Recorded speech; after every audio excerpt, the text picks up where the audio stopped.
people, welcome back to my channel. Today's video is going to be another collaboration with the Kawaii community talking about our experiences as Black Lolitas. Thank you guys so much for the incredible feedback and the positive views that I got from my last video. In that video, I talked mostly about like racism and bullying, and it was very informative, and I'm happy that you appreciated it, but it was very negative. So in this video, we're going to talk all about the positive side of being a Black Lolita. So today's tea comes from Shafa Blends, the one of our locally owned tea shops. Today's tea is called Monk's Blend. It is a blend of black tea, calendula petals, sunflower petals, and natural flavors. It's really good. It's one of my favorites, so I know you're gonna like it. So let me get you set up, then we'll get into the video. So through reading the comments, I realized that there are people watching my videos that have no idea what Lolita fashion is. So I'm going to try to explain it to you in a way that makes sense. Here you go. Alrighty, so Lolita fashion is a subculture of fashion from Japan. It started around the late 70s, early 80s, and it is a combination of the kawaii cute style mixed with elements from the Rococo and Victorian fashion. It has so many different sub-styles. We have classic, gothic, we have sweet, which is how a lot of us get started out, and it just goes into a million different subcultures after that. But the most important thing to remember about Lolita fashion is that it has nothing to do with the book Lolita. It is not a fetish. It is nothing sexual. It has nothing to do with pedophilia. It is nothing spiritual, so it's not a form of cultural appropriation. It is literally, as I've stated before, it's just a cute dress. Hope that made sense. Now that you're all caught up, let's get into these questions. So this video is going to be kind of the same. It's going to be a question and answer. I'm going to read a question. I'm going to talk a little bit about my experiences, and then we're going to move on. So first question is, how do you maintain confidence as a Black Lolita? So when I first started out in the fashion, I was not very confident, and that's only because it was something new. I don't think that anybody's 100% confident when they start something new. My main thing was how people around me would react to it. I was very scared about going out by myself. So what I recommend for somebody that's getting started into the fashion to kind of build your own confidence is to wear the dress around the house. Like, even if you're just wearing it in your bedroom, wear it around the house, get used to how it feels on your body, get used to the different layers, because right now I am wearing an underdress, a shift underneath my dress, I'm wearing petticoats, I'm wearing bloomers, I'm wearing tights, and that could be a lot if you're used to just wearing like t-shirt and jeans. So wear it around the house, get used to how it feels on your body, get used to seeing yourself in it, go stand in front of the mirror, look at yourself, tell yourself you look awesome, wear it to dinner with your family so that you can kind of get used to how other people are going to react to you when you're wearing it. And then over time, you can start to wear it to somewhere where it'll be a little bit more accepted, like at an anime convention. So my first time I wore it to a Harajuku fashion walk. So I wore it to a place where everybody was going to be dressed either in Lolita or some kind of Japanese fashion. And being in such a large crowd really helped me to just be comfortable in my own skin. I had like this army of people around me telling me that I looked really great. I had a lot of people on the train telling me that I looked really great when I was on the way there. So start as small as possible. If you want to start out going to like a small meetup with your local Lulu community, that'll really help you to, again, get used to being around other people, get used to seeing it, get used to wearing it, get used to wearing it outside, how it feels in different weather. And then over time, your confidence will build up over time. Another thing that I think will help to build confidence in Lolita is like having knowledge, as much knowledge as possible on what the fashion is and what the fashion is not. If you are new, looking to get started in it, really research this fashion. Look into the history of it, where you can shop, the different styles that you might want to try, what local communities you have for support or just to go to meetups. Really get to know the fashion that you're trying to dress in, and also practice what you're going to say when people ask you about it. Like that really is something I wish I would have did when I first started, because like I would get stuck and I didn't know too much about Lolita when I first started out, and then when people would ask me, I couldn't really explain it to them, and that made me kind of feel weird in it, and that kind of chipped away at my confidence a little bit. So definitely have a game plan of when somebody's going to ask you, because they're going to ask you what you're wearing and what you're doing. So know what you're going to say before they even get the opportunity. Some Lolitas carry around little cards because they kind of get tongue tied, like I do all the time. They carry around little cards that they can just give to somebody, especially if they're in a rush. That kind of is just like a very short description of Lolita, and then maybe a link to their social media so that they can see more of it. So that's my advice. Next question. So our next question has to deal with wearing natural hair in Lolita. It says, natural hair in Lolita. Using wigs can be annoying. So what are some ways to style hair in Lolita without the use of wigs? So for me personally, I change my hair like I change my clothes. To really kind of explain this, I'm going to show you guys some examples of Black Lolitas wearing their natural hair as I talk.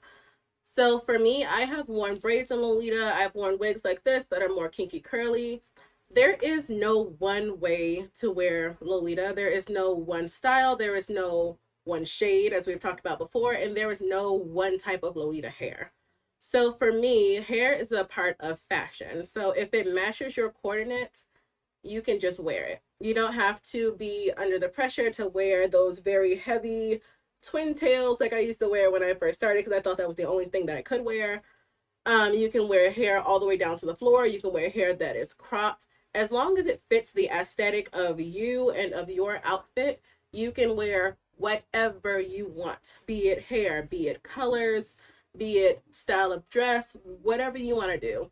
As long as it looks good on you, honey, just do it. Period.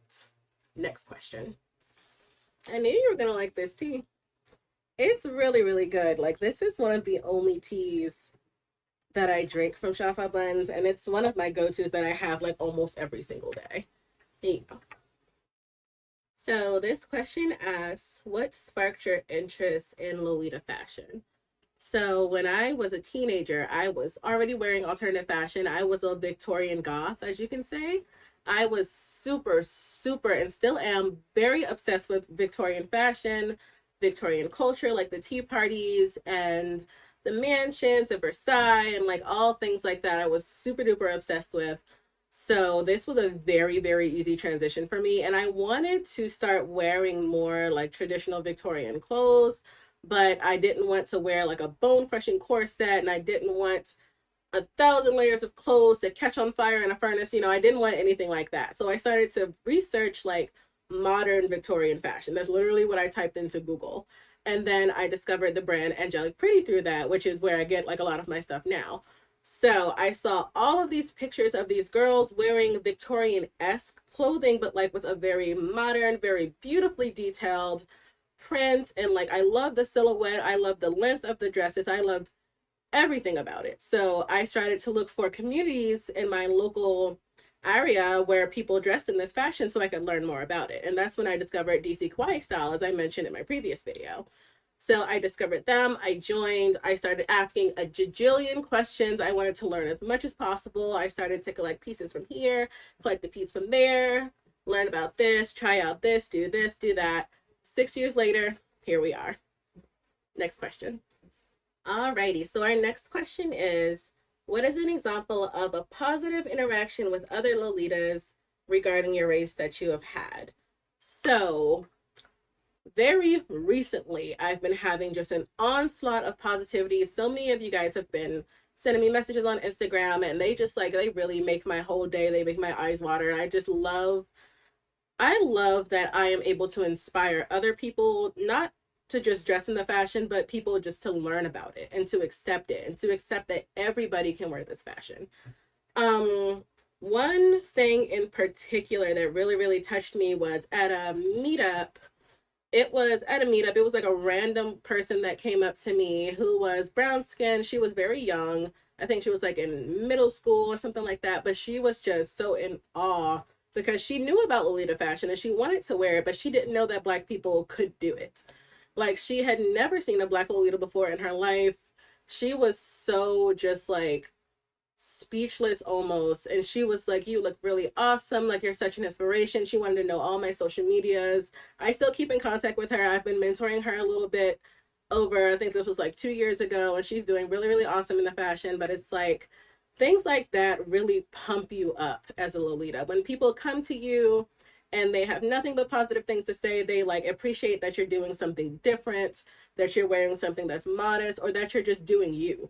People love when you do you, so do you. But anyway, like, just people coming up to me when I'm out, wanting to take my picture, just telling me like how stellar it looks when Black people do things that are different, that are non-stereotypical. Other Lolitas that I meet, like, they give me compliments on my hair or like my handmade accessories, blah blah blah, stuff like that. But like race related, the most positive things that happen to me are just like when people are happy that I'm doing something different. And I like to build people up when they do things differently too. So that is another way that your confidence as a Lolita will boost. And that's why I said in my last video, like, don't be afraid of racism. Don't be afraid of negative reactions, because it is mostly positive. Depending on where you live, it will be mostly positive. People will accept you. People will love what you do. You will get a lot of compliments. People will build you up. The community itself, for the most part, will build you up. The community is starting to weed out those negative and like those racist people. They're starting to no longer be an issue, at least for me. I don't know, I can't speak for somebody else, but there will always be people to support you. I cannot stress that enough. You have a place in this community. You are great. You are beautiful. You can do anything you set your mind to, hunty. Okay. Okay. Next question. So our last question says, what were some of your fears starting in Lolita? So for me, as I stated before, the majority of my fear came from being afraid of how people would view me, what people would say about me, and being afraid of like negative backlash. Like, that was my biggest thing. As I said, when I first started, I didn't have too much confidence. So it took a lot for me to overcome the fear of judgment and to really just like be my authentic self, I should say. So what I did was I was just going to cons, I was going to tea parties, and I was never showing the people that were not a part of Lolita, I was never showing them the fashion. As I said in my last video, I was raised in a very like strict religious environment where they place a very huge emphasis on modesty, and they did not like it when you stood out at all. So like I was afraid of those people. Like, those were the people I was like, they cannot find out. So I had to kind of keep Lolita a secret. And that didn't make me feel good about it. It made me feel like I was doing something wrong. So one day, and I remember this day, one day somebody was having a party. They were having a party. It was like steampunk theme for a graduation. And I had a dress at the time that matched the theme. So I was like, this will be the perfect time to just rip the band-aid off, expose myself as being a Lolita, and just like, if they're going to be upset, just let them be upset, let them get over it. So what I ended up doing was wearing the dress to the party, and I remember I was so scared. Like, I was shaking so bad on the way up to that party, thinking I was going to have to turn around and leave. They were going to laugh at me. They were going to call me all kinds of names. But y'all, it was the exact opposite. Those people were so happy. They were so nice. They gave me so many compliments. They loved it. And I was so just flabbergasted because I really was expecting the opposite. But they ended up thinking that it was very, very cool. I was able to share a lot about it.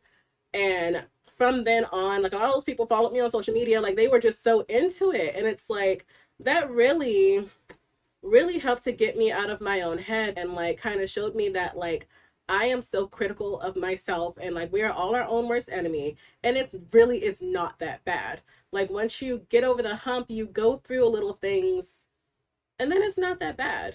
Like, you just exist and people mind their business for the most part. This is why I keep saying that it's like so important to have a community. It's so important to have people around you that want you to succeed and that want to guide you and support you and that can give you advice. People that have been in this fashion for a million years, they've seen and heard it all at this point. So it's very important to link up with those people. You know, when you're experiencing these doubts and these feelings, to talk to them about it. You can talk to me about it because I've been through it and I can guide you through it. So, like, it's just like your fear comes from within, and you have to build up your confidence and don't do things too early. Like, if you've been wearing Lolita for 2 years and you've only worn it to cons and you're not ready to go wear it somewhere else, then don't do that. Like, do it when you are ready. That is one of the biggest things about having confidence and just doing anything within this fashion. You have to move at your own pace. So, yeah, that's about it. Hope you guys really, really enjoyed this tea time segment. Let me know in the comments what you guys want to talk about next tea time. I really enjoy these conversations. They really help me to work through a lot of my own, personal struggles, and I hope they're helping you guys out as well. Don't forget to like, comment, share, subscribe, follow me on social media, and I will see you in my next video. Bye-bye.